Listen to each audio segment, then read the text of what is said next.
All signs point to this. We have a trade update for the New York Islanders as it's becoming clear that one of Matthew Darsh's first goals this offseason is going to be clearing up cap space for the Islanders, and two players' names in particular are getting a lot of attention. We're going to break it all down on this episode of Islanders Digest, but really quickly before we do that, we notice that 66.6% of you who watch these videos have not yet subscribed to the channel, and that's actually the best this chart has looked in a long time, but 66.6 is an unlucky number, so you want the Islanders to have a good season, be sure to subscribe to make that just a little bit better. Now let's get right into talking about these trade candidates. And one of them definitely took me off guard just because I don't think this player can be traded. And for the record, perhaps it's just a situation that the Islanders are just shopping him to see what happens. But David Pagnotta has said that the Islanders are looking for cap flexibility, and as a result, they're going to try to trade Pierre Engvall and are listening on J.G. Pageau. I think that wording is actually very interesting as well, that they're listening on Pageau, meaning they're not committed to trading him, but Pierre Engvall, they're really trying to look to move him. And in terms of looking to move Pierre Engvall, it makes complete sense. I mean, the guy is on a 7-year contract. I think he has 5 more years left, and he was not good last year. In fact, didn't even make the team out of the start of the season, although I think part of that was just trying to get him to go to another team. Did not work. And the question with Pierre Engvall is just, can you trade him at all? That's a really good question. The other thing that I find really interesting with the Islanders looking to clear this cap space is I wonder what they're trying to do with that space. Because notably, if you move Pierre Engvall's $3 million and JG Pageau's $5 million, you have $8 million. And what really stands out with that number is we've talked a little bit about the free agent targets this offseason. And one of them that a lot of you are big fans of is Nikolai Ehlers. Stefan Rosner tweeting today that if the Islanders do want to add Nikolai Ehlers, they're going to have to free up more cap space. Moving Pierre Engvall and JG Pageau without retaining any salary would get the job done. And if the Islanders are still interested in him, I know it is a new regime, but this is a player they've been linked to for a long time. And sometimes with these players, when there are so many links, it's just a matter of time before they join the Islanders. We'll see what happens. But trading Pageau and Pierre Engvall without retaining salary would give the Islanders enough money to entertain this. As of right now, they don't have the money. I've said before, it would be relatively easy to get the money if you trade Pageau. Typically, I actually talk about trading Lee. I actually think it's pretty surprising that with the Islanders looking for cap flexibility, they are not considering moving Lee at all. I think that is definitely something worth noting because from the outside looking in, he seems like a player that you would be shopping around. Perhaps not like in the sense like Pageau. You're not looking to trade Lee, but if someone comes with an offer, you're willing to accept. It's interesting that he's not on that list. I can understand why Darsh doesn't want to come in right away and trade the captain. Though when it comes to building a roster, if you think that's the right decision to do, then I think you need to do it. Especially considering Darsh came in and talked about building a team that plays faster. If there's any player on the Islanders that does not play fast, it's Anders Lee. And I'm not saying his game is not valuable. He provides a ton of value. In fact, we've been talking a lot recently on the channel about who brings the size and the strength to this roster to protect the young kids in the future.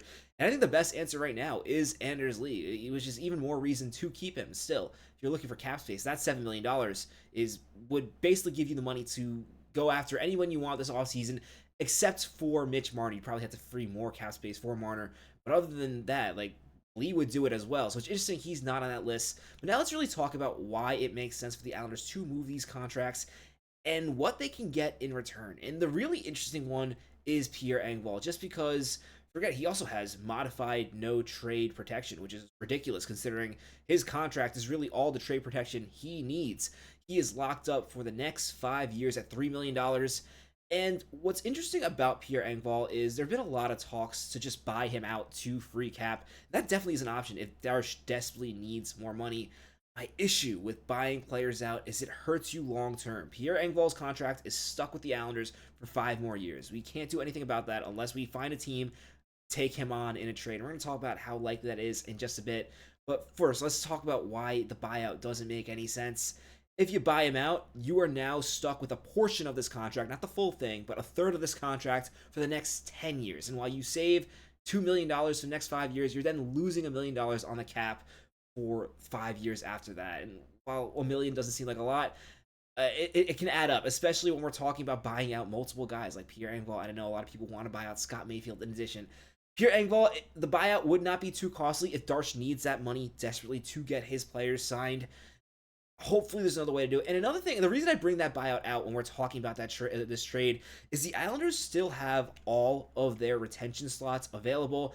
Every team in the NHL has 3 retention slots where they can make a trade and retain a portion of that salary. And it's really important to hold onto those slots for scenarios like this. And looking at Pierre Engvall, it doesn't make sense, in my opinion, to buy him out. But if you can avoid the buyout and instead trade him, retaining $1 million, since you were going to lose that in the buyout anyway, I don't think a team takes Pierre Engvall for $3 million, but for 2, I think you can find a team that would potentially be interested. Again, when it comes to these players and buying them out, you also have to replace the player, which is why I don't want to buy out Pierre Engvall, because on top of losing that money, you'd also have to find another player for $2 million that provides the same value. And while Pierre Engvall has not provided a lot of value this season, in fact, played some games in the AHL, he still did something. And notably, he was more effective in the end of the year.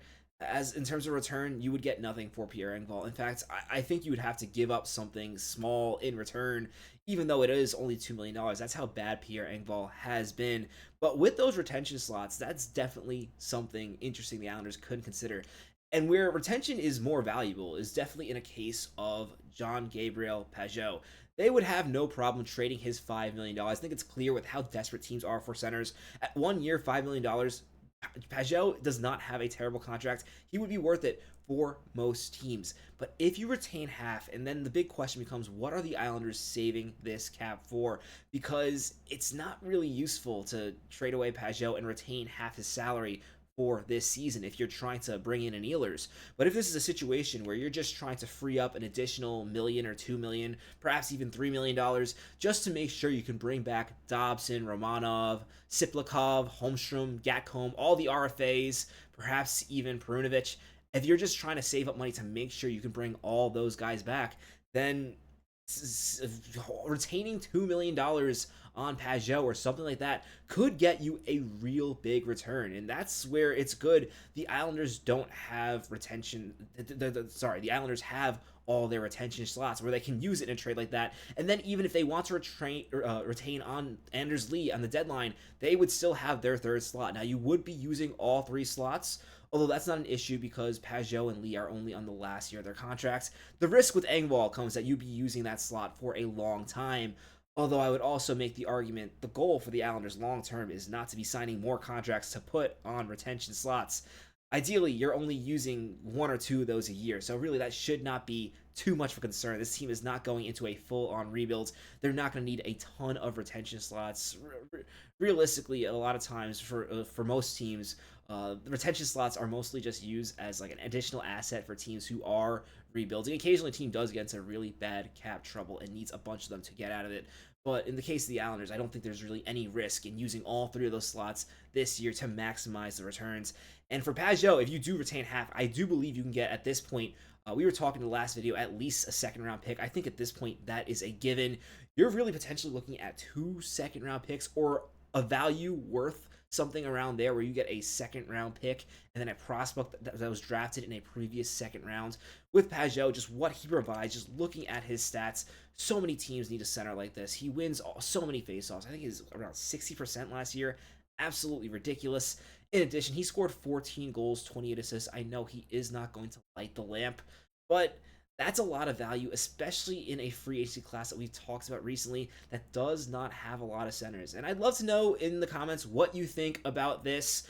Do you think it's really possible for the Islanders to trade Pierre Engvall? I have no doubt that they are trying to do it, but even with his strong end to the season last season, I really can't see any team biting on him. But maybe I'm just being too pessimistic. He did have a good last few games of the year, but I don't know how many teams would be willing to take his contract for the next 5 years just because he had a last strong 2 weeks with the Islanders when most of the games did not matter. Anyway, I'd love to know your thoughts on that in the comments below.